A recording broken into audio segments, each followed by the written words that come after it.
Erev Tov, good evening, everyone. Tonight we are learning Gemara Masechet Berachot, Daf Lamed Vav Amud Aleph, 36A-3 if you're using the art scroll.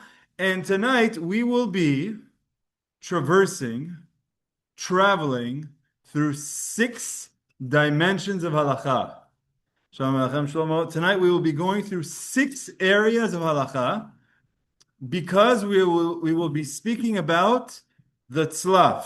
Tzlaf is a type of bush. It's called a caper bush. We spoke about it last week. And as we begin to speak about the caper bush, we then continue to speak about the caper bush in area of 6 areas of halacha. I have to say, when I was learning this Gemara, my head was spinning because we're going to start by saying what is the beracha on different parts of the caper bush, and then we're going to say, well, what about all of the other areas related to halachot of the caper bush? So I'm going to give you a quick preview of those 6 areas, what those 6 areas are, and then we're going to learn tonight's Gemara. Okay, the 6 areas, just jotted some notes on the screen very quickly. This is what they are. We're going to start off by talking about what is the beracha on capers, the caper berries and the caper bush and different areas of the husks of the berries. We start talking about what are the berachot. And then once we speak about the berachot, we're going to move into the laws of Orlah. Orlah is that the first 3 years of a tree that's planted, you're not allowed to eat from its fruits from the first 3 years. Its fruits you're not allowed to eat. So the definition of fruits for beracha and the definition of fruits from Orlah, are they the same or not? Then we're going to learn the laws of ma'asrot, or how this relates to ma'asrot. For ma'asrot, you have to take off 10%. You only have to take off 10% of the fruits sections of it. So we're going to speak about that. Kilayim bakerem is that you're not allowed to crossbreed grapes, like a vineyard, together with other types of vegetables or grains. You are allowed to mix it with fruits. So we're going to learn about the mixtures of the caper bush with kilayim bakerem. Okay. Then we're going to learn about the laws of Tumah and Tahara. Tumah and Tahara are impurities. There's certain amounts, measurements that fruits and foods have to be in order to contract Tumah and to give Tumah off, the impurity, give Tumah off to other foods. So we're going to speak about that. And then finally, we're going to also speak about the laws of Shemitah, which is in the 7th year, you're not allowed to work the field, or you're not allowed to, certain things you're not allowed to do with the fruits of the field, of the land. So tonight, we're going to start us off learning about the caper bush, and then we're going to make our way all the way through all of these halachot, which is why it's going to be a difficult daf, but it's okay. We're going to take it one step at a time, and I'll do my best. There's going to be parts where I'm going to try to do faster than others, but I want to try to finish this Gemara tonight to give it like a full view. So let's go ahead and let's start. It's on Daf Lamed Vav Amud Aleph, 36A-3 if you're in the art scroll. And actually, yeah, all I'm going to do, actually, even before I do this, before I do this, I just want to remind us what we learned last time by showing you the picture of the caper bush on the screen. So I have here a caper bush. So if you look at the screen, what you'll notice on this caper bush, and I had another picture also. You know what? Let me pull up that one. I got this today. So look, this is called the anatomy. What is this? Okay, this is the anatomy. Can you see the screen? Can you guys see the picture of my caper bush? No. No. Okay, you guys saw that? It's weird. Oh, that's why I have to do this one. Why is it not showing? Okay, there it is. You see it now, right? Yeah, we should. Okay, so look, this right here is the anatomy of the Caparis spinosa.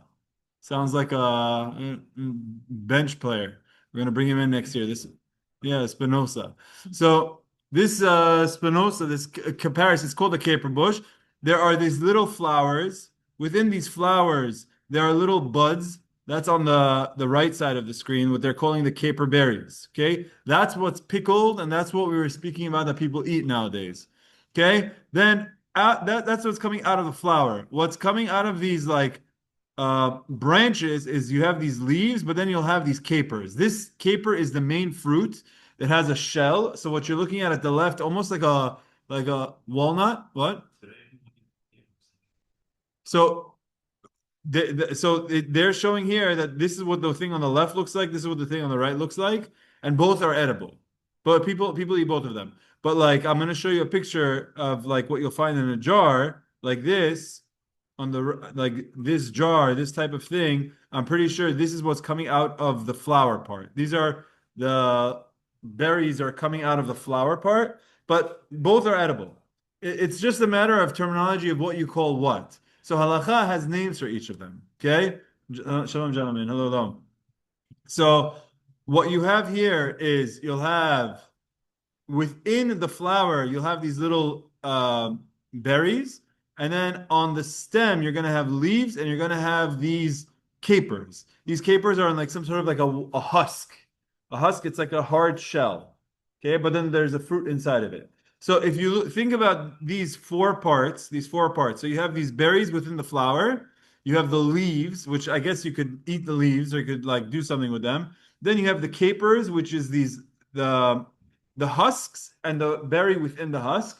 What are the berachot? What did we say last week? So what we said is these capers, which are called kafrisin, and their shells called evyonot.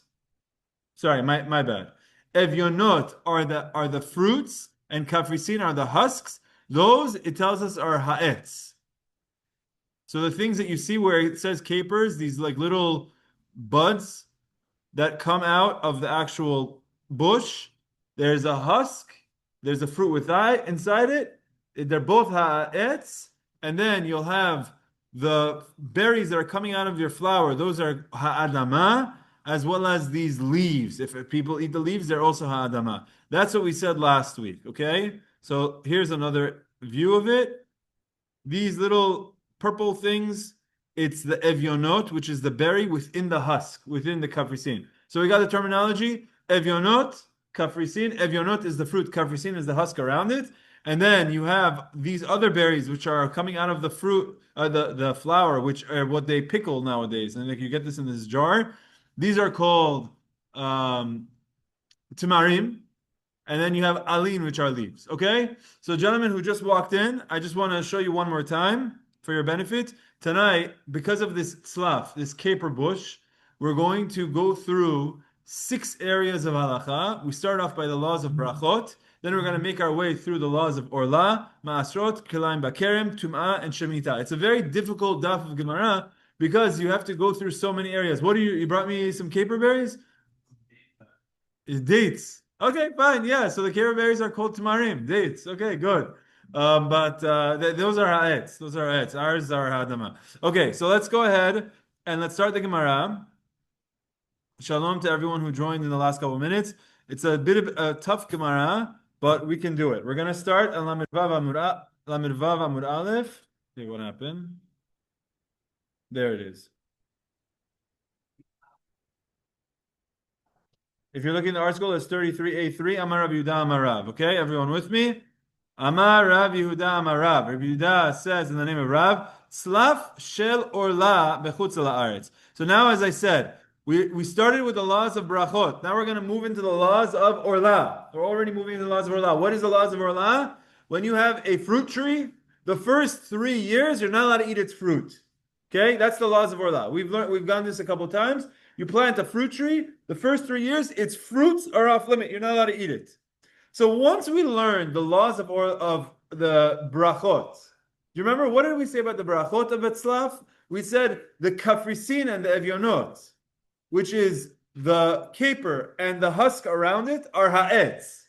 Sounds like those are fruits. And then the tumarim and the alin are adama. So there's the kafrisin and the evyonot are both ha'etz. Let's learn the rules about Orlah. Slav shel Orlah bechutz la'aretz. If you have a caper bush and it's Orlah and it's outside of Israel, where the laws of Orlah are rabbinic, basically, zoreket ha'avyonot ve'ochelet ha'kafrisin. So since you have an obligation not to eat Orlah outside of Israel, but that's only rabbinic, so what Rav Yehuda says in the name of Rav, you cannot eat the evyonot. You have to throw out the capers. But you are allowed to eat the husk, the shell. You're allowed to eat it. Okay? So what does that mean? You're allowed to be lenient for Orlah in Chutz La'aretz, if you have some room for leniency. But that doesn't mean you're allowed to disregard the law altogether. So when you have different parts of this caper bush, it's telling you the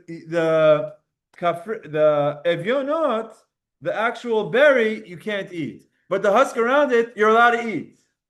That means that it's not a fruit. But when we said the laws of Berachot, we said they're both ha'etz. So if they're both ha'etz and they're both fruits, and if they're both fruits, then why is it you could be lenient with Orlah?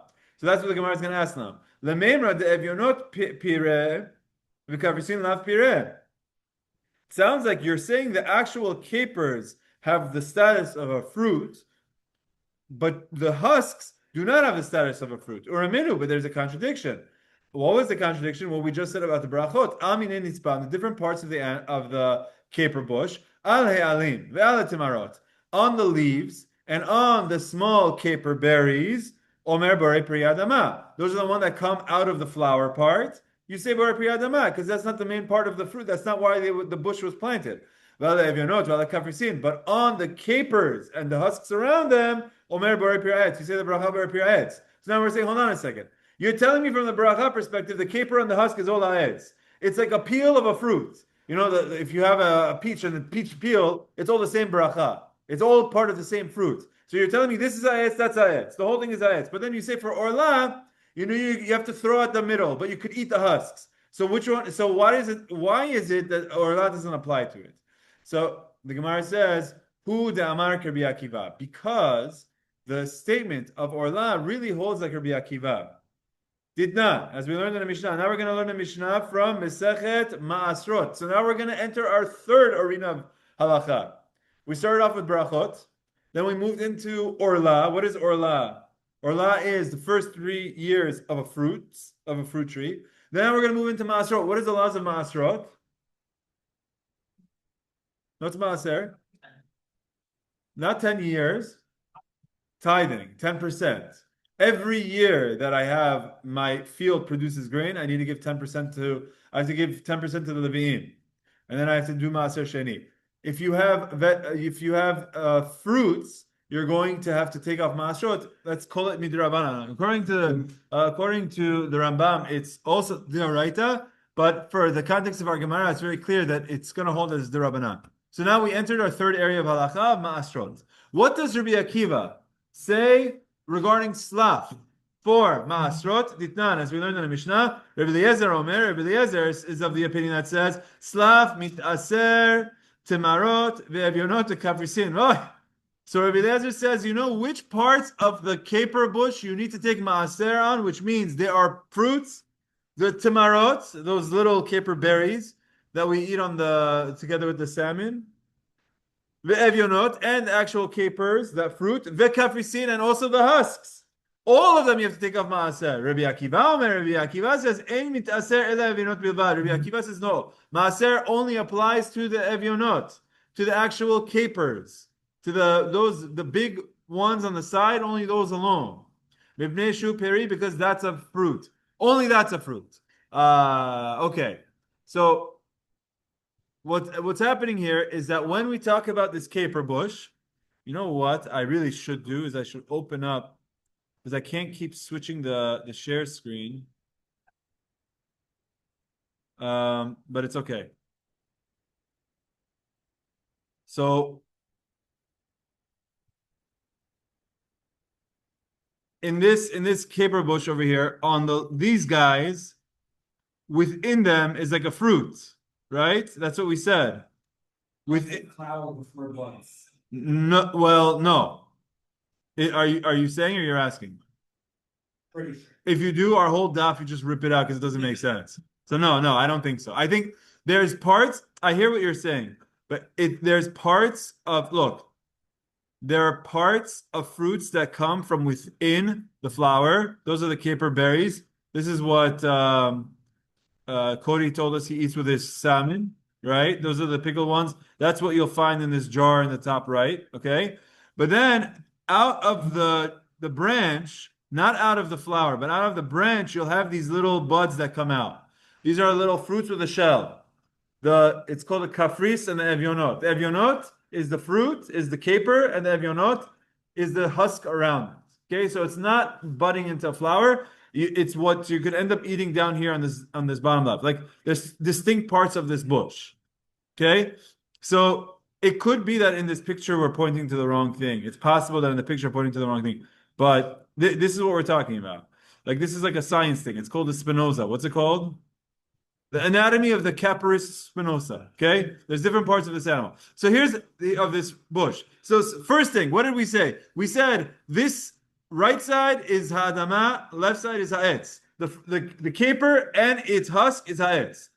Then we said for Orlah, the only thing it applies to is just the caper, not even the husk around it. We said that's inconsistent. We said, you know why it's inconsistent? Because that statement that it says it only applies to the actual caper, that's according to Rabbi Akiva. Well, what is Rabbi Akiva saying? Rabbi Akiva is talking about a third area of halacha.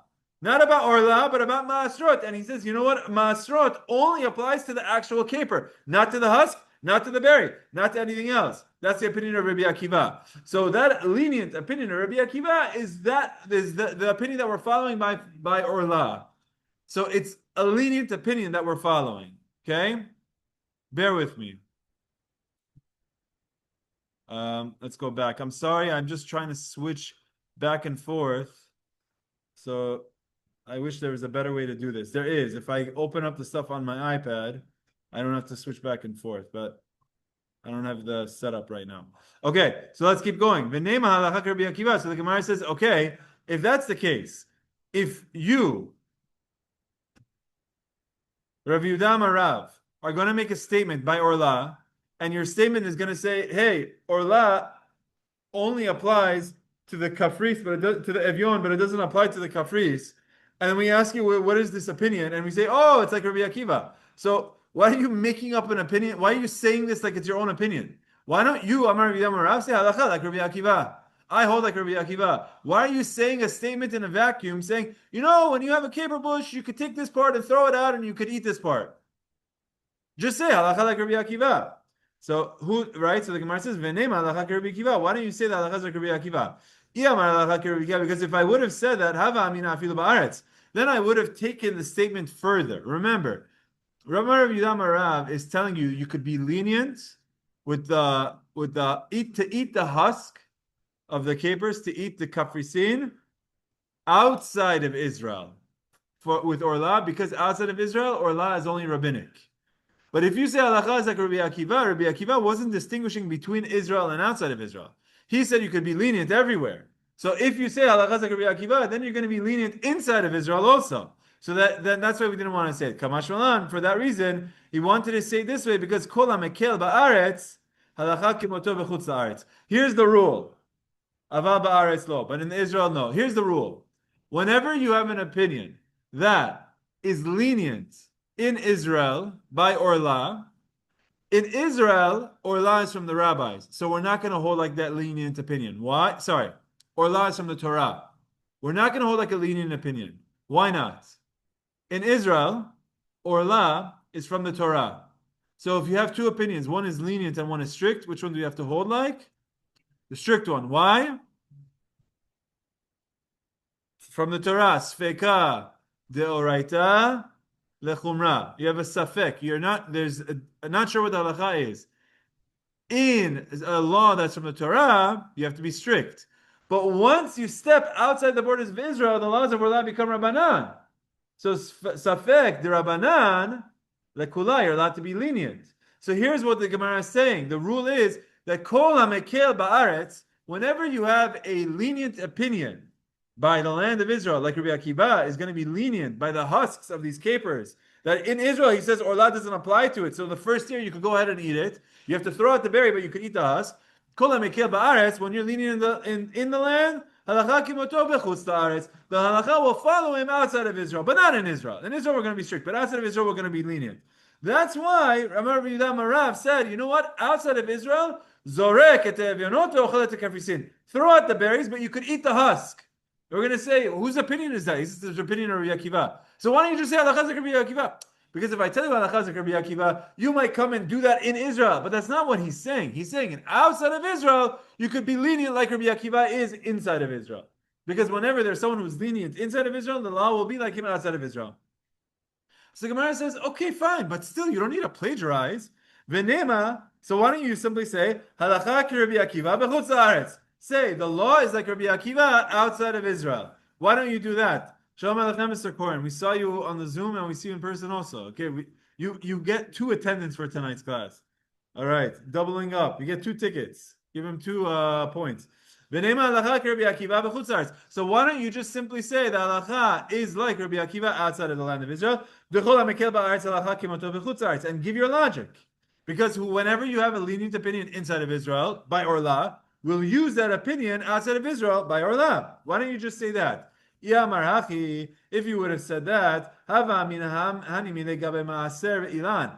you would have assumed that that's only the case by Ma'aser Ilan, the Ba'aretz Gufa Midrabanan. Why? Because when you learn the laws of Ma'asrot, Ma'aser of a fruit is rabbinic. Okay? Ma'asrot from the Torah applies to Dagan, like grain, Tirosh, wine, Yitzhar, olive oil, and then there's Machloket about if it applies to other types of vegetation also. When it comes to fruits, it's actually a machloket, or a rishonim, but here the Gemara is saying fruits, ma'asrot of fruits are rabbinic. Actually, remember we went to Israel and we went fruit picking, we went orange picking, and then we had to take off ma'aser. So this guy came out of his tractor, and smelled a little bit, like he was having a little bit of fun. And then afterwards, he did the ma'asrot for us, and he did the beracha for us. And it's like a whole in Israel when you wanna eat things off of the field, you have to take off ma'asrot and trumot. You have to do it. So there was a process that they had to do. So what they do essentially is just like they have like a rabbanut, and they're being somech when they take something off and they exchange it essentially on something that's over there. And then the Rabbanut distributes it somehow. The truth is, I didn't fully understand everything the guy was saying.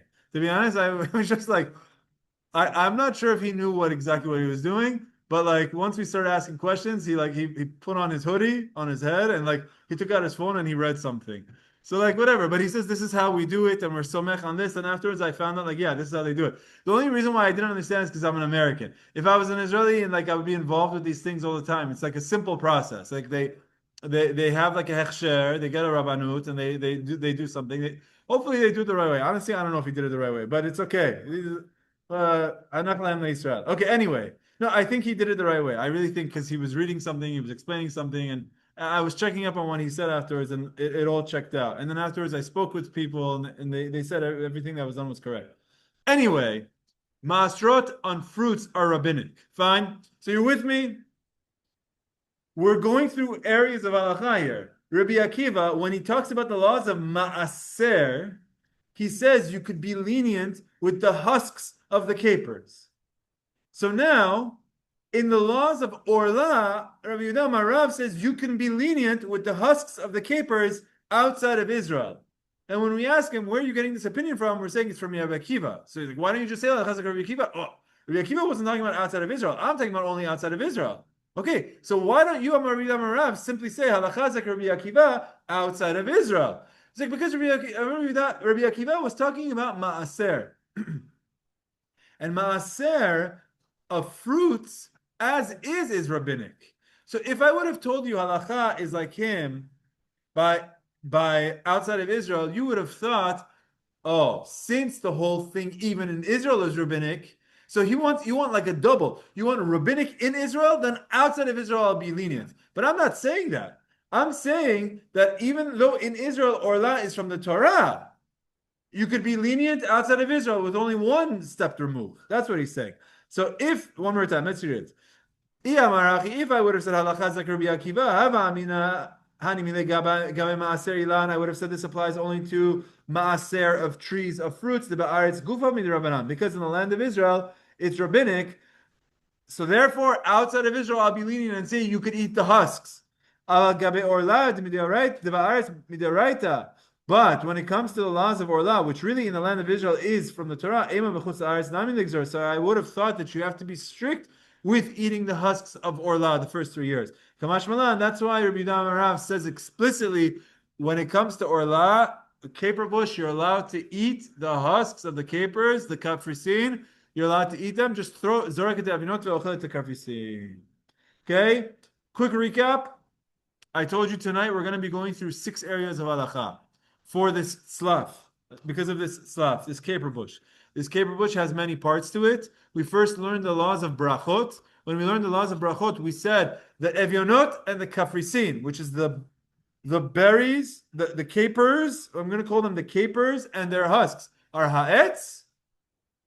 Then the tamarot, the caper berries, are ha'adama. Fine? But these are both ha'etz, which means they're both fruits. Okay? That's the first area of halacha brachot. Then we go into the laws of Orlah. Rav says, by the way, when it comes to the laws of Orlah outside of Israel, you can't eat the capers. But the husks, you could eat. Well, why could you eat them? You told me it's ha'etz. Because actually he holds like Rabbi Akiva. So why didn't you say you hold like Rabbi Akiva? That whole thing. Because if I told you I hold like Rabbi Akiva, you would have thought I'm saying you could only be lenient by Maaser, but not by Orlah. So I wanted to be explicit. By Orlah, Chutz La'aretz, I'm permitting you to eat the husks of Orlah, which means with a fruit tree within its first 3 years. You're allowed to, even though we say the halacha is ha'etz, he says you're allowed to eat it. Even though Orlah, you're not allowed to eat from the fruits in the first 3 years, I'm saying you're allowed to. Okay? So one time, someone saw someone doing this, doing exactly this practice. That's the next thing that we're going to talk about. Ravina ashkeche lemor baravashe. Ravina once found that mar baravashe zarik evionot v'ka'achil kafrisin. He was doing exactly this. It was an orlah tree, which means it was a tree within its first 3 years, outside of Israel. They're living in Bavel. And in the first 3 years, rabbinically, you're not allowed to eat the fruits. What he was doing was he wasn't eating the capers. He was throwing out the evionot. He wasn't eating them. But ochelet kafrisin, he was eating the husks. So that means he's holding like Amar Vida Marav, which is holding like Rabbi Akiva, being lenient outside of Israel. So Amar Le, and he says to him, Mai da'atcha, what opinion are you following? Ki Rabbi Akiva de Mekel? Are you following Rabbi Akiva, who's lenient? If you want to find yourself a leniency, more kibet shamai the mekili tve. You know what? If you're fishing for leniencies, I have one that's even more lenient. Okay, let's get you some trivia. Which opinion out there is even more lenient when it comes to capers? The answer is bet shamai. Why? Titnan, because we learned in the Mishnah. Gentlemen, we are now going to enter our 4th arena of halacha, which what makes this daf so dense. The next rule we're going to talk about is the concept of Kilayim bakerem. The laws of Kilayim bakerem. What is Kilayim? Anyone know? Crossbreeding. Okay, there's a rule that if you have a kerem, which is a vine, a vineyard, you are not allowed to cross it with grains or vegetables. You are, however, allowed to cross it with fruits. So this is what's amazing. This caper bush is an enigma in halacha, because there's parts of it that are vegetables, there are parts of it that's fruits. So you're just going to stress test it. Stress test it in Berachot, stress test it in Orlah, stress test it in Masrot, and now we're going to stress test it in Kilayim. Let's see what the halacha is when it comes to Kilayim with the caper bush. So, what happens? It's done. We learned in the Mishnah. Tzlaf, this caper bush, our favorite caper bush. Beit Shammai Omerim, Beit Shammai says, Kilayim bakerem. Beit Shammai says it constitutes as Kilayim bakerem, which means if you were to plant this caper bush in your vineyard, I'm going to read to you this footnote. Footnote number 46. The Torah forbids planting of grain or vegetables in a vineyard. You can't crossbreed grain or vegetables. It is, however, permitted to plant fruit trees in a vineyard. Beit Shammai apparently regard the caper bush as a vegetable because of its diminutive size, because it's so small, and therefore it's considered kilayim when planted in a vineyard.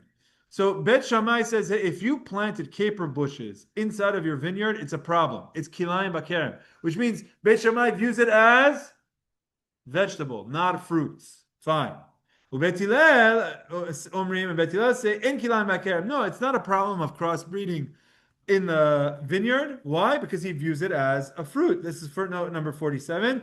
Beit Hillel holds that since the caper is a perennial, with the plant regrowing each year from the same roots, it is classified as a tree. We're going to talk about these concepts later on Daf Mem. But Beit Shammai says it's a vegetable. and it's going to be a problem when you mix it in Kilayim. Bet Hillel says no, it's a fruit tree. But elu ve'elu modim shechayav be'orlah. Both Beit Shammai and Bet Hillel agree that it's problematic for Orlah. You're not allowed to eat it in the first 3 years. Orlah applies to what? Boom! Excellent question. That should be the question. Hold on a second. It doesn't go both ways. If it's a problem of Kilayim bakerem, you're telling me it's a vegetable, you're telling me it's not a fruit. If it's a problem of Orlah, then you're telling me it's fruit and it's not a vegetable. So Beit Shammai say, you can't mix it with Kilayim bakerem. And he's also saying, you can't eat it in Orlah. So he's saying it's both a vegetable and a fruit. Which one is it? Hagufa kasha. This braita is inherently difficult. Amart, you first said Slav Bet Shammai Omrim Kilayim bakerem. You first told me this caper bush is a problem if it's of crossbreeding with a vineyard. Ama min yaraku, which implies that it's a type of vegetable. But then you just said in the next line, both Beit Shammai and Beit Hillel Omrim that it's problematic that you can't eat from its fruit for the first 3 years. Ama min ilanu, so that which implies it's a tree. So Beit Shammai, what is it? The Gemara says, "Halo kasha." It's not really a question. Beit Shammai sapuke misapekalehu. Beit Shammai is unsure of its status. This is a very unusual type of bush. They're not sure. Ve'avdi lahacha lachumra, v'hacha lachumra. So Beit Shammai is going to cover their bases, and they're going to say, since it might be a vegetable, it's problematic from Kilayim bakerem, and since it might be a fruit, it's problematic from Orlah. Whereas Bet Hillel says, no, it's a fruit. It's a problem for Orlah, but it's not a problem for Kilayim bakerem. But this is what happens. Bet Shammai, in their stringency, you learn that Bet Shammai is not sure what it is. And it's a safek. Now, why that's so important is because once you tell me the status of a caper bush is a safek, then if I go outside of Israel, I could be lenient. So that's what the Gemara is going to say. Mikol makom, in any event, lebet Shammai have a safek orlah. This whole caper bush is only a safek. It's a doubt of whether you're obligated in Orlah. Udnan, and we learned in the Mishnah, safek Orlah, when you have a questionable Orlah. Okay, well, how would you have a case of questionable Orlah? You know this guy, Eddie from some grocery store, and you know that he has a bunch of orchards. You know that he has to get his things from somewhere. And you know every year he's planting new trees. So he has fruits. Maybe it's Orlah, maybe it's not. Right? Like when he gives you oranges, is it a first year orange, a second year orange? You don't know. So there's a status of safek. Okay? So safek Orlah, in the case of a safek Orlah, be'eretz Yisrael asur. In the land of Israel, it's forbidden. Why? Orlah is from the Torah. You can't just go eat and assume it's kosher. That's why in Israel, when you want to eat fruits, you need to have teudat hechsher on fruits also.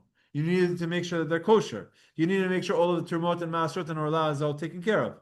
Uve when you're in Syria, which is actually like Syria, this was when David HaMelech conquered the lands of annexed parts of Syria, like the Golan Heights. Basically, annexed Aram Sova. They annexed Aram Sova. So since it was so close to Israel and people were living there as Israel, it takes on some of the stringencies of Israel, but not all. So here, what it's saying, Uve Syria mutar. In Syria, which is Syria, you're allowed to be lenient. So you go to the grocery store, you're allowed to go ahead and, okay, fine, you're not sure what it is, it's okay, you could be lenient. Why? Because you're not really in Israel. One second. And if you're outside of Israel and outside of Syria, Yored, you could even go to the vineyard. Like I literally go there before it's been taken to the grocery store, go to the vineyard when you know that there are some trees that are here that are Orlah, some that are not, and you could ask the guy, Velokeach, and you go tell him, go bring me a bushel of oranges, as long as you don't see him going and taking from the 1-year-old tree, as long as you don't see him, outside of Israel, you're allowed to be lenient with Orlah. So this is what the way the Gemara wants to construct it, then I'll come to your question.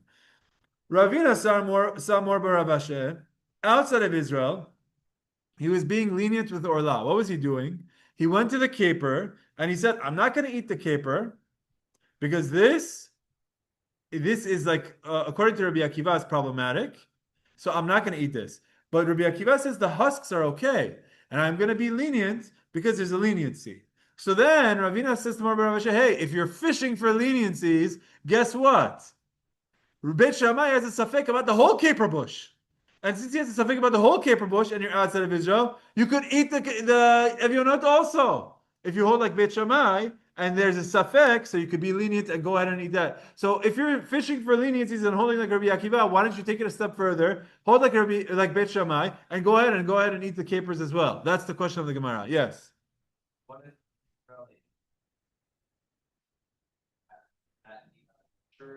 certification? No, meaning that you follow the same leniencies.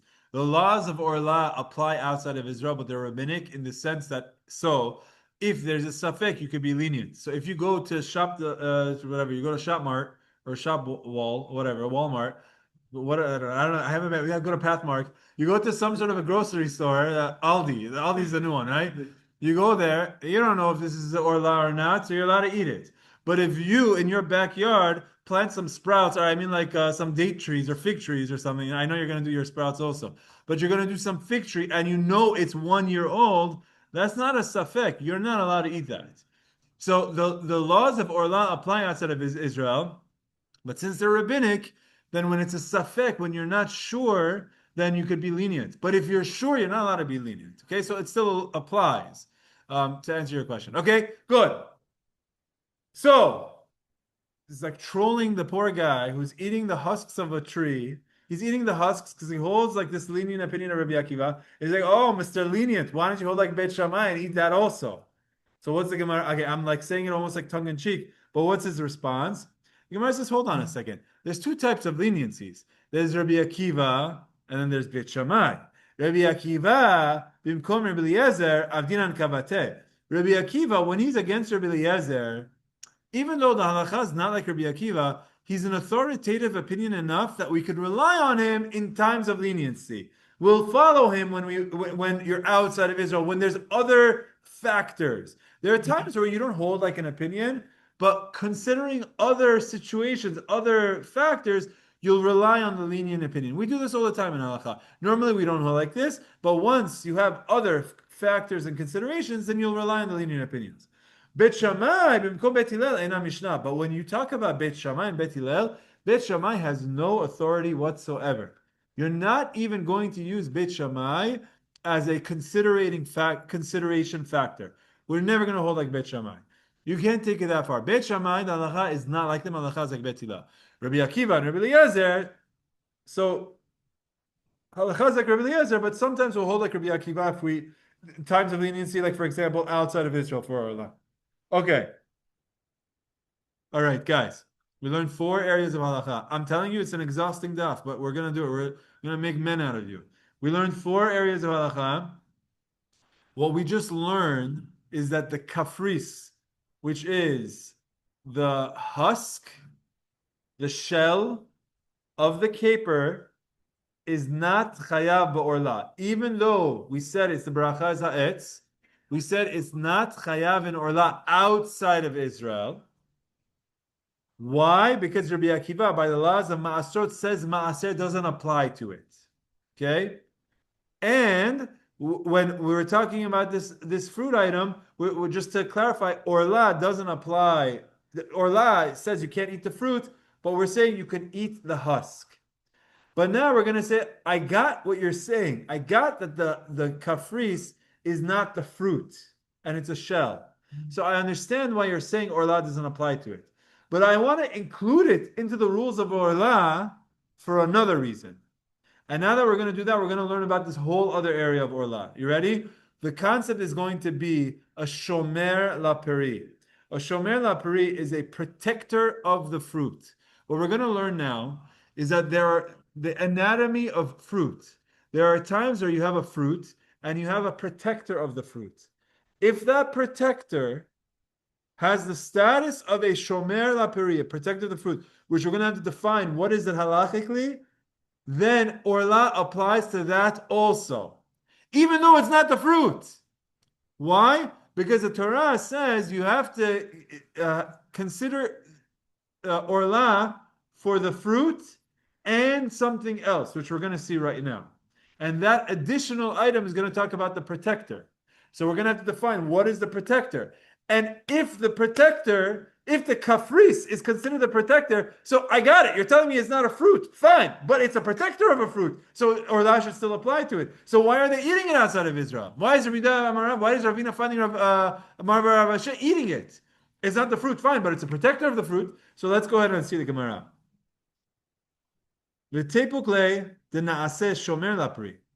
Why don't we say, let us emerge and say that the husk, the kafris, is deemed as a shomer laperi, the protector of the fruit. So what? Rachmana Amar, and the Torah says, in the pasuk related to the laws of Orlah, it says, Va'araltem orlato, you shall treat its fruit, you shall treat it forbidden et piryo, to the fruit. So in the Mishnah, very often you'll find Tanaim that any time the word et is used in the Torah, it's coming to include something else. Give me an example. You know what I'm talking about or no? Well, let's just talk about that. What does the word et mean in the Torah? It, I get what you're saying. That's a mistranslation, but I understand where you're going with it. Correct. Okay? You want it could be the, you're going to have to do a little bit of grammar here. Okay? Let's talk about some grammar. You have a sentence. What makes a sentence? What is the key part of every sentence? You need to have two parts to it. Very good. That's exactly it. You need to have a subject and a verb, or a predicate. Okay? Subject and a predicate is the verb is doing something. So there's an action. That's what the verb is. And there's something doing the action. Okay? Now sometimes the subject is doing an action to something else. What is that something else called? Subject, object. Okay, grammar. Subject, verb, object. What? There's two objects. Explain. Correct. Okay, no, I wasn't going to go that far. But hold on a second. Jack kissed Jill. Okay, they're married. They're allowed to. So Jack is the subject, kissed is the predicate, is the verb, Jill is the object. Now, the reason, you know how like pronouns, there's changings of, there's a difference between he and him. The difference is he is a subject, him is an object. So you would say he hit him. He kissed her. You would say it that way. You wouldn't say he kissed she, because she takes on the subject form. Her and him takes on the object form. So in English, you need to know what's a subject, what's an object in order to use your pronouns correctly. It's just basic grammar. We're not doing it's just like this is just like grammar. Okay? So in the Torah, and I'm getting this for a reason, in the Torah, when it's giving you an object, often it will introduce the object with the word et. I'll give you an example in Hebrew first. How do I say I love you? Cody, how do I say I love you? Ani, subject. Ohev, verb. Otcha, you're the object. If I say Ani ohev ata, why no? Because ata is not an objective form. It's a subjective form. So I have to say Ani ohev otcha. Et, it's the same et. Et is an object. So when the Torah says kabed, et avicha, ve'et imecha, it's saying you should honor your mother, your father. Et avicha means your father. Avicha also means your father, but it's just the flow of the grammar. It means they're the object of your honor. You are honoring, the object of your honor is your father. But what Chazal do is it's an extra word that there's no translation. Chazal will give us extra inclusions. So when the Torah says kabed et avicha, honor your father, the word et doesn't have any meaning. So it comes to include your older sibling. So you have to respect your older sibling also. Right? Sorry, you're the youngest sibling, so you don't get to benefit from this. Me too. Okay? But there's things like this. There's times where it says et, where it comes to include other things also. Kabed et avicha ve'et imecha comes to include a grandparent, for example. Why is it the Torah doesn't say honor your grandparent? No, it doesn't, but it says et. So it comes to include that. So these are examples. So now, full circle. The Torah says, in the third year, you're not allowed to eat et pirio. You're not allowed to eat its fruit. But the thing is, if you take out the word et, pirio still means it's fruit. This word et is just telling you this is the object of what you're making orlah. You are what is forbidden to you is et pirio.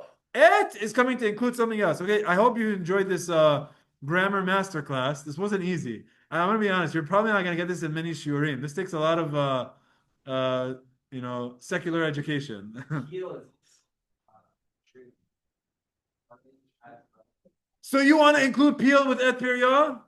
I think you should become an Amora. Because I think this is exactly what the Gemara is going to propose. Let's see it right now. Rachmana amar ba'araltem orlato et pirio. You should treat its fruit as forbidden. Et, what is et in quotations coming to include? Hatafel le pirio, that which is auxiliary.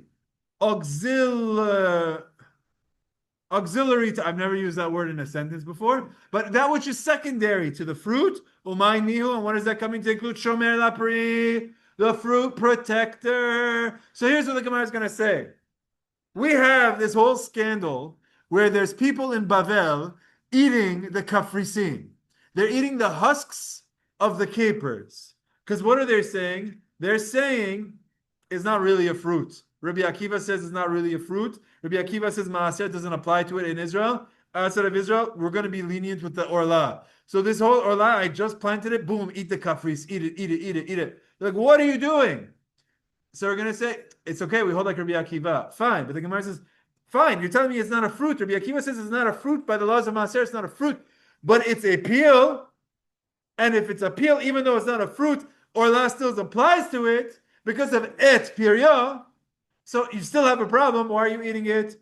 So now here's what we're going to do. We're going to have to redefine or really define what do we consider shomer laperi. And we're going to have 3 stabs at this. So we're going to have attempt number 1. Then we're going to have a disproof. We're going to have attempt number 2. We're going to have a disproof. And then we're going to have attempt number 3, which is going to sit well.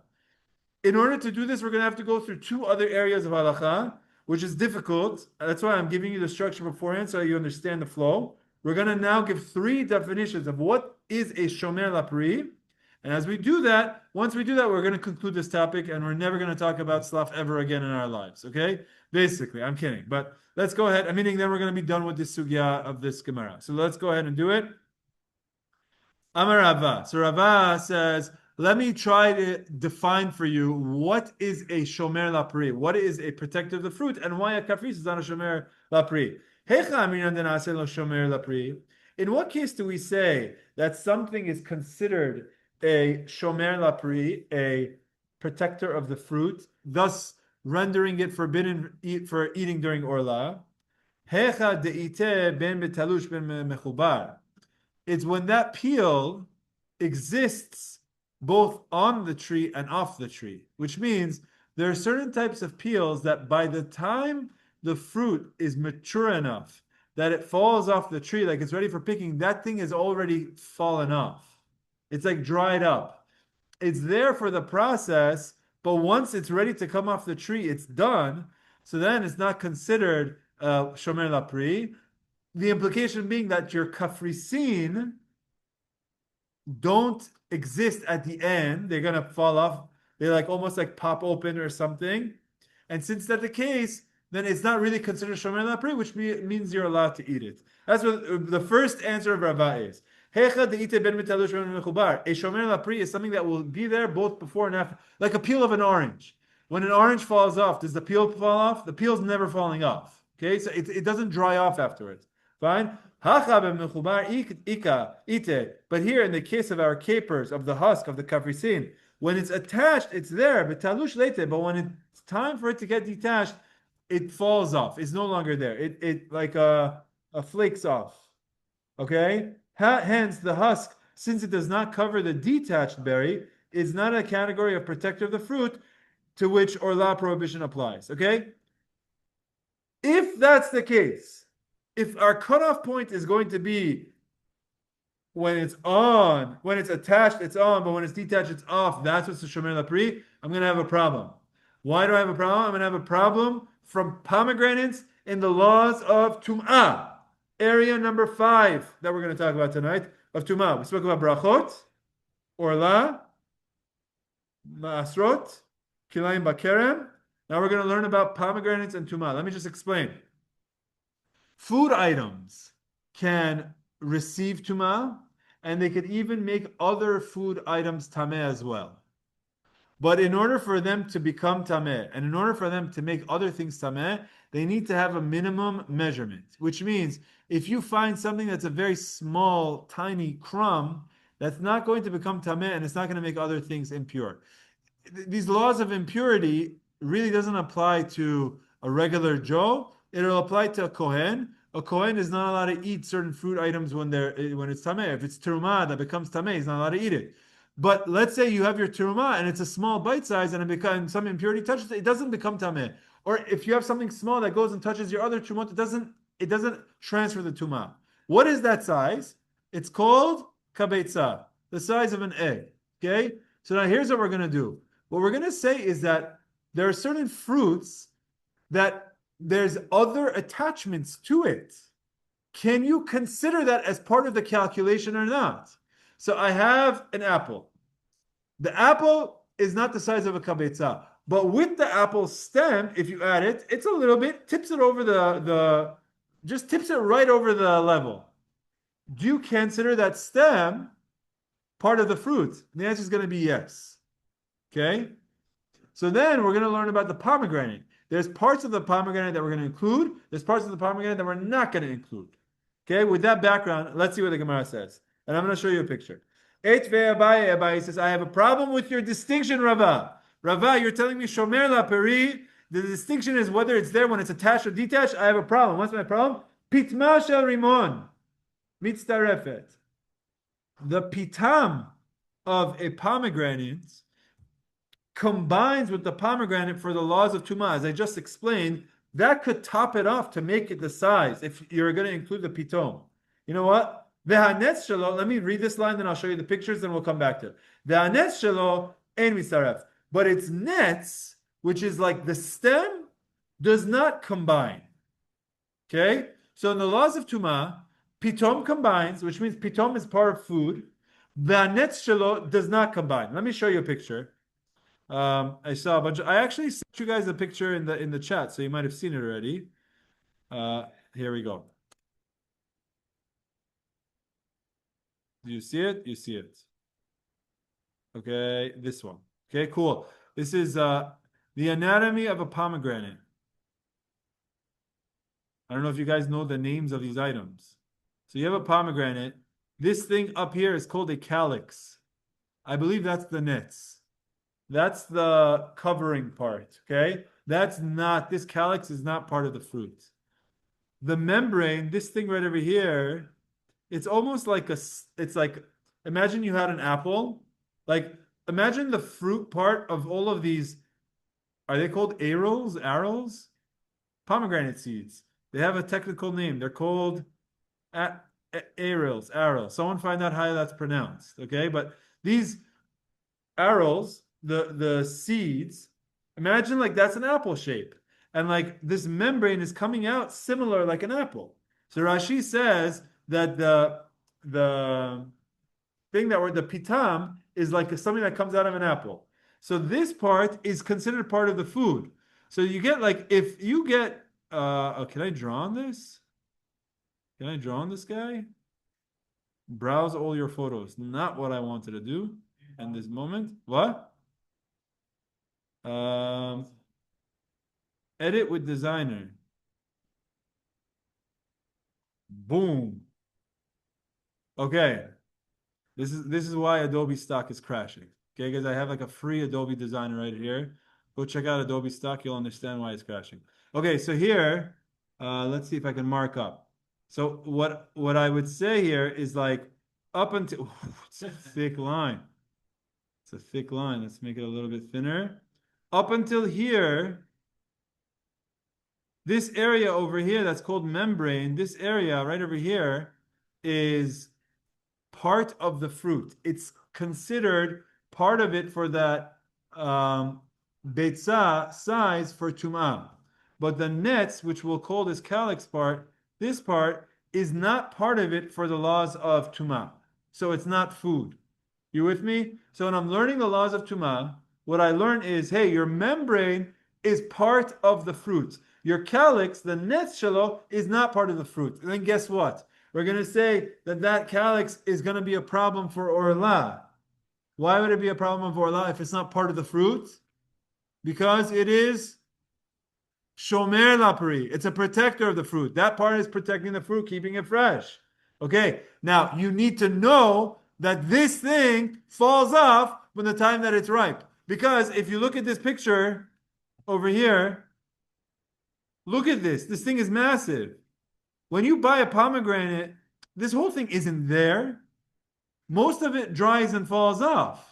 So now you see what we're saying is I'm gonna show you a pomegranate, and I'm gonna tell you that the nets, this whole top part, this whole thing over here, I'm gonna tell you you're not allowed to eat it.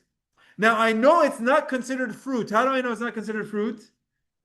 Because from the laws of Tumah, it's not part of the combination, the calculation for an entire beitzah. So I know it's not part of the fruit, but I do know it's a problem of Orlah, and I also know that it falls off. When it's time for it to come, the fruit is ready, it falls off. So that don't go and tell me that a caprice is not considered shomer lapri, because the shomer lapri is ben metalush ben mechubar, because that whole logic doesn't hold true by a pomegranate. So you need to redefine, okay? I did a lot of work. I'm trying to explain it. We don't need to go too much into it, but you get the point. Let's go ahead and see the Gemara. By the way, it's very unclear which parts everything is talking about, but based on the research that I did, these are the parts that it's talking about. Okay, so you'll, if you have any questions, we could always talk about specific areas of different fruits. But let's go ahead and see the Gemara. Hopefully you follow the logic. Okay, let's go. We need it to work faster. I probably need a MacBook. If I have a MacBook, it'll be there all in that second. Okay, here we go. Let's do it one more time. So you, Rava, are telling me the definition of a shomer lapri is it has to be there both before and after it's detached. Abaye argues pitma shel rimon, the pitom, that membrane that I showed you. Mitzarefet, it combines with the rest of the fruit for tumah purposes.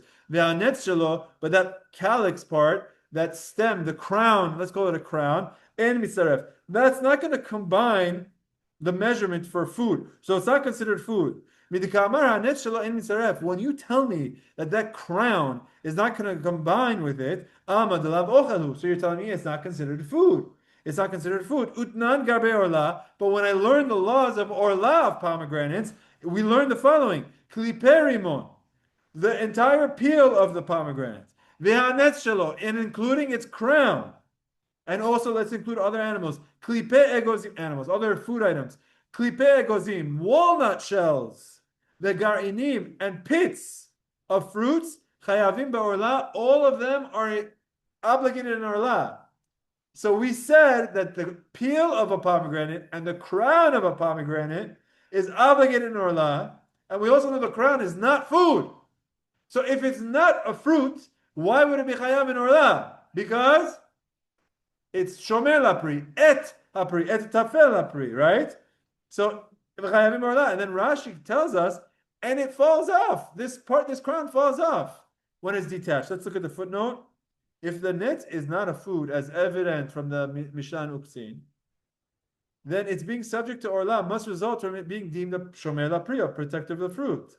Now the net dries and falls off the detached fruit, yet it is deemed a protector. Does this not disprove Rava's contention that the husk of a caperberry is not deemed a protector because it falls off from the fruit after the fruit is picked? Okay? So Rava is telling you know why they're able to eat the husks? Because it's not considered shomer lapri, because it's only considered shomer lapri if it continues to exist even after it's detached. We're going to say pomegranates doesn't continue to exist after detached, but I know it's shomer lapri. So your definition of shomer lapri needs to be redefined. Elam Rava. Rava says, fine. Let me take a stab at it. Number 2. When do we say something is considered a protector of the fruit? Aha. I'll tell you the key point. The key point is that it has to be there at the time when the fruit ripens. Not that it has to be there when the fruit falls up, but it has to be there when the fruit ripens. Hai kafres lete b'shet gemar pira. But the kafres is not even on the fruit at the time of ripening, which means when the time that the fruit is ripening, it already starts to fall off. It's not present on the fruit at the time of the fruit's completion, as it falls off before the fruit ripens. I take it back. It's saying that ripening happens after the fruit comes off. Okay? There are certain food items that only ripen afterwards, like like those green bananas. They're not fully ripe yet. So the kafres, it's not fully ripened yet. So he's moving the goalpost. He's saying you're right. I can't say that at the moment of detached it dries and falls off. I have to say the moment of ripening is going to be what's key. And since the kafrisin are not there at the moment of ripening, it's not considered shomer lapri.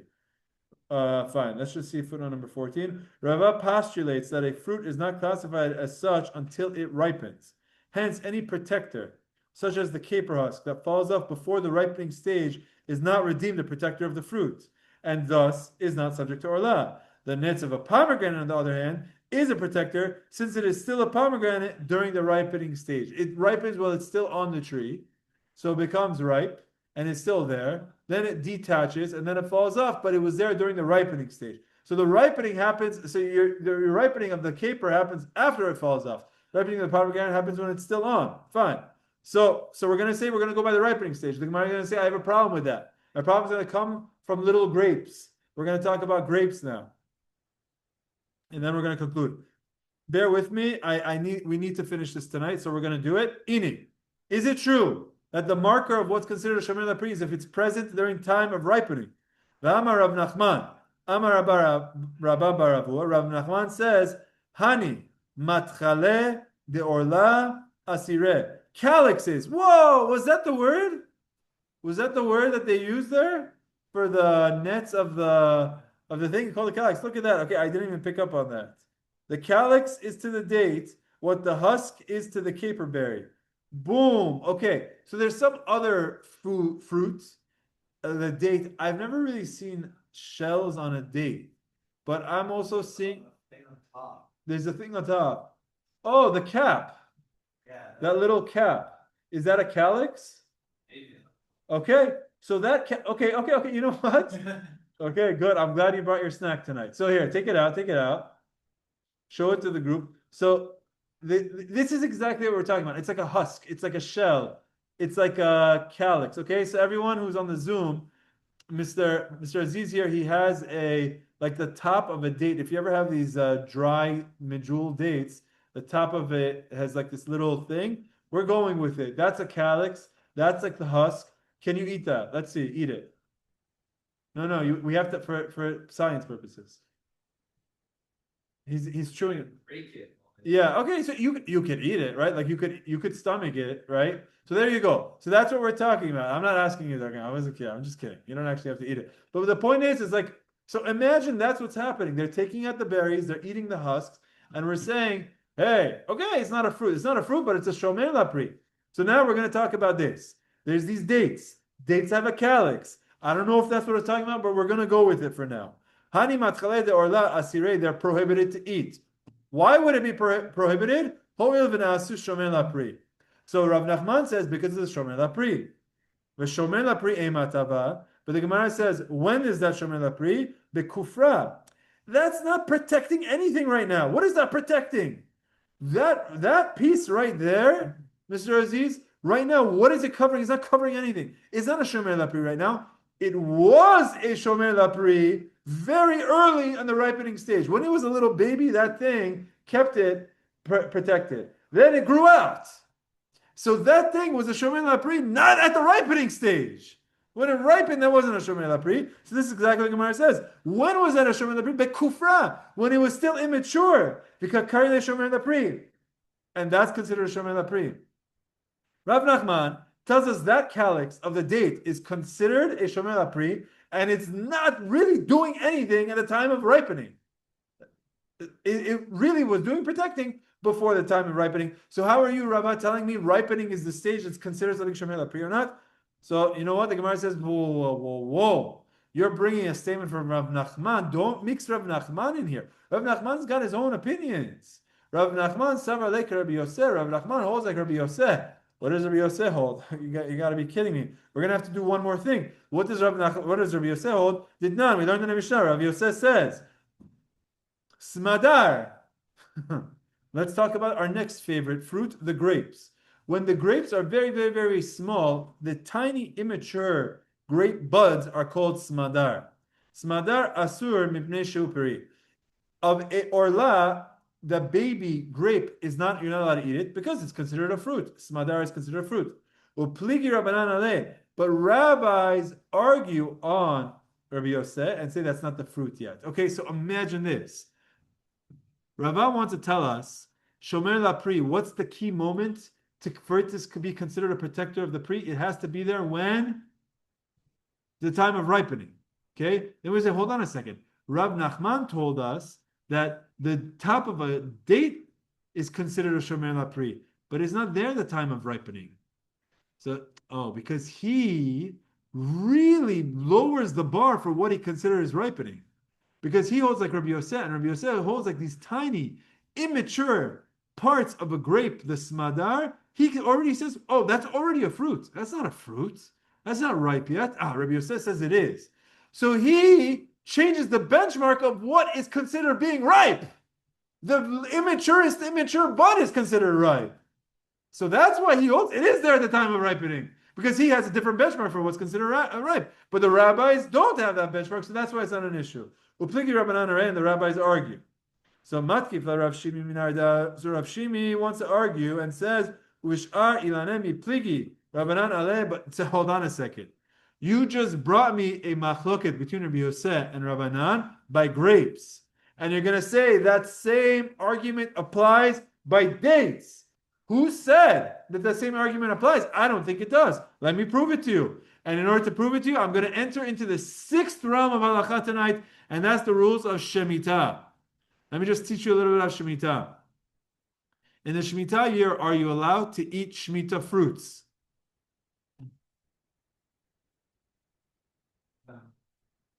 If you, the answer is yes, you are allowed to eat Shemitah fruits. You're allowed to consume them. What you're not allowed to do is you're not allowed to waste them. Okay? So when I was in yeshiva, it was the Shemitah year. What is it? When you're etrogs, like I said, the way we dispose of them. Yeah. So we got free. I got free etrogs that year. I remember I went to Pardes and I picked. We got free etrogs that year. But the yeshiva was serving us food, and all of the salads were all Shemitah. So when we were done with our lunch, you would eat food. When you were done with your lunch, you could throw out your trash, you throw out your schnitzel and your soup or whatever it was, but the Shemitah foods you weren't allowed to throw out. You're not allowed to destroy it. So it would have to be like genizad almost. It would have to be buried. So we would always, there would be a bin that when you're done with your food, you would throw out your garbage, and then you would put your Shemitah, your Shvi'it in your other pile. You know, like you recycle in your disposal. So like we would have, what is it? Your compost, right? But this was like specifically for Shemitah, because you're not. It's lachem ochla v'lo le'hefsed. You're not allowed to destroy it. Why is that important? Because it's like this. Okay, I want to cut a. You're not allowed to. You're not allowed to destroy and waste the fruits. In my Shemitah year, I want to cut the tree. I want to cut a tree, and there's fruits on the tree. By cutting the tree, I'm going to be destroying the fruits. I'm not allowed to do that. Before the fruits grow, I'm allowed to cut it. After the fruits are gone, I'm allowed to cut it. But once they start budding, you're not allowed to cut it. So now we're going to say, what is the cutoff point that it becomes the starting point? And with that, we're going to enter this discussion of starting points of fruits. Okay? Now, we had a machloket of what's the starting point for grapes with the smadar, whereas Rabbi Yosef says it is the starting point, the Chachamim say it's not. Now let's say, what do they have a similar machloket starting points by fruits when it comes to ilanot of Shvi'it fruit? You understand like where we have to draw the parallel. So let's go ahead and see it, and then with this we're going to wrap up. It's 9:44. We have to finish this, so I'm going to need a few more minutes. Let's do it. Matkif la Rav Shimi. Okay, Mati Shimi Shimi from Narda asks, do the rabbis really argue with Rabbi Yosef by other fruits? Vatanan. We learned in the Mishnah. From which point are you no longer allowed to cut the fruit tree down? As I just said, if the fruits start growing, you're not allowed to because you're going to be destroying the fruits. Beit Shammai says, Kol lanot mishiyotziu. Beit Shammai says, very simple. Look at the tree. The second it starts producing any buds of fruits, that's it. You're not allowed to cut it. Pretty simple. Beit Hillel wants to make it a little bit complicated. Beit Hillel omerim depends on the fruit items. Hacharuvin misheyashar sheru. Carob trees from when they start to form chains. Okay, so like the carob tree has its own sign. Ve'agifanim misheyegareu. The grapevines, when you start seeing grapes that are this size of geruah, we're going to define what that is in a moment. Ve'hazeitim mishiyanetsu. Olive trees, from the moment that you start to see the nets, the calyx develop. Ushar kol ilanot, all other trees, mishiyotziu, from the moment they start to bring forth the fruit. Okay? Now, when we said grapes, the measurement that we said for grapes, we said mishiyegareu. V'amar Ravaseh says, hu boser, hu gerua, hu pol halavan. That stage of gerua, it's the same stage as boser. Boser is the same stage as gerua, which is the same stage as white bean. Pul halavan, white beans. What are you talking about white beans? We're talking about grapes here. What do you mean white bean? Ela ema shiuro kiful halavan. The measurement of the gerua and the boser, that is a minimum measurement of the grape, which is the same size of a white bean. See, the thing about white beans is they're going to be that size forever. So that this white bean, which I don't know which bean we're talking about, but imagine in your mind, if I told you kidney bean, you know what size I mean. If I told you fava bean, you know what size I mean. If I tell you pula lavan, you know what size I mean. So it's saying once the grape bud is that size, that's the moment at which you no longer can cut it. Which means before that, even though there was a bud, it still wasn't considered a fruit. Man shamat le da'amar boser in smadar lo. So who is this that's telling you that? Because smadar is a smaller stage. Who's the one that's saying, hey, when it's smadar, it's still not a fruit. It only becomes a fruit when it's the boser stage? Rabbanan. That's the rabbis. But what did the same rabbis say? The rabbis gave this measurement by the grapes, by the carobs, by olives, then by everything else. They said the second it starts growing out. They don't distinguish. So since by everything else they said the second it starts growing out, it sounds like they don't distinguish by other fruits. So Gemara, okay, so fine. So you're right. I found an issue with statement number 2. Statement number 2 of Rava is the cutoff point for what's considered a shomer lapri is from the ripening stage. We had an issue with that because of Rabbi Yosef told us that the kafris, the calyx of a date is a problem. We wanted to move the ripening stage. That didn't work. So we have to go attempt number 3. Let's define what is a shomer lapri. Ela amar Rava. Rava says, Hecha aminan haveh shomer lapri. When do we say something is considered the protector of the fruit? Hecha dechi shakat le la shomer mait lapri. This is the measurement that if this protector were to be removed, the fruit would die. Hacha ki shakat le lo mait pere. Here, in the case of a kafres, of a caper, if that shell would come off, it would still continue growing. Which means there's 2 types of husks. There's 2 types of shells. There's one type of shell that if you were to remove it, the fruit will be vulnerable, but it could still grow. Insects might eat it, but it could still grow. It'll be fine. It's still viable. That's a caper. But then there's other types of fruits that if that protective layer would be removed, the fruit's dead. It's not going to survive. That's a pomegranate. That's a calyx of a date. If that thing dies at the beginning stage, fruit's dead. It's not growing.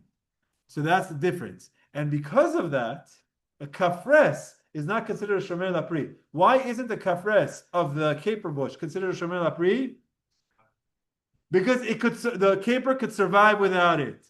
And that's why, going back to the very beginning of our Gemara, you're allowed to eat safek orlah outside of Israel. Because even though it's not considered a fruit, why is it considered a protector of the fruit? Because the fruit can survive without it. It doesn't have the definition, the status of shomer lapri. So outside of Israel, Ravina Samar Rav Asher, taking the evionot and throwing them, but eating the kafrisin, the husks, he was allowed to eat it because it's safek or la b'chutz la'aretz halacha kemoto. Hava uvda, there was a story. 1 second. V'shaklua lanetz. They did an experiment. There's a story. They removed the calyx of a pomegranate, the nets of a rimon. V'yamash rimona. The pomegranate withered and died. V'shaklua lefircha devitita v'ikayem bitita. And they once on the tree they removed the husk of the caper berry, and the berry survived. So you see, they learned this, they did the experiment, they saw that's exactly it. The next couple lines are in parentheses, we're going to skip it. Okay, questions? Go ahead. I was going to ask if they did a science. You're going to ask if they did a science experiment? You haven't asked this question in the years you've been in the Shiur. You asked it the moment the Gemara said they did it. Unbelievable, Shlomo. I think you have a bit of Ruach HaKodesh within you. Your neshama learned this Gemara in the past, so you knew it was going to be there. And then you said there must have been some science experiment. Okay, any other questions? I want to just do a recap of what I have on the screen. Okay. Are bananas subject to Orlah? Okay, bananas are going to be a topic we need to discuss. It's going to be in how you define what is considered a fruit and what's considered a bush. And that has to do with, it's a three-way machloket.